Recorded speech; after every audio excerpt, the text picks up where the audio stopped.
महाराष्ट्रात धर्म स्वातंत्र्य कायद्याला राष्ट्रपतींनी मंजुरी दिली आहे। 30 जुलैपासून राज्यात धर्म स्वातंत्र्य कायदा अधिकृतपणे लागू झालाय। तर धर्म स्वातंत्र्य कायद्याला कोर्टात आव्हान देणार असं प्रकाश आंबेडकर यांनी म्हटलंय।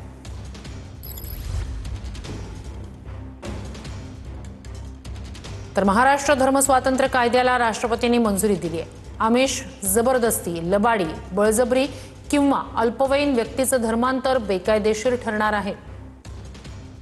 बेकायदेशीर मार्गाने केलेलं धर्मांतर कायदेशीररित्या पूर्णपणे अमान्य केलं जाईल।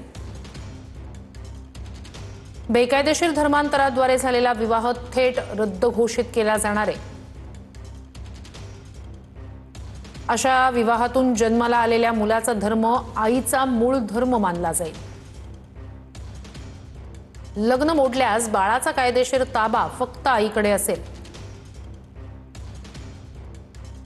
मूल आणि आई पोटगी मिळवण्यासाठी पूर्णपणे हक्कदार राहतील।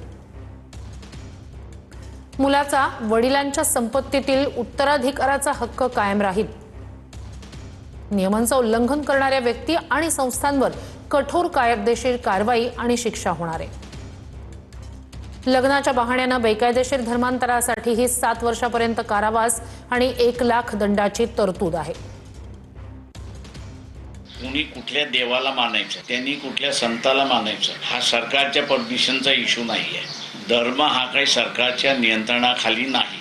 मुंबई हायकोर्टामध्ये आम्ही आव्हान दिल्याशिवाय राहणार नाही। रामानंद सागर यांनी महाभारत आणि रामायण याच्यावरती सिरीज काढली होती की कुठल्या देवाने कुठल्या देवासमोर झुकलं पाहिजे, की हे जी जुने भांडणं काळाच्या ओघामध्ये मिटलेली आहेत ती पुन्हा आता उकळून सरकार काढते का, हा त्याच्यातला महत्त्वाचा भाग।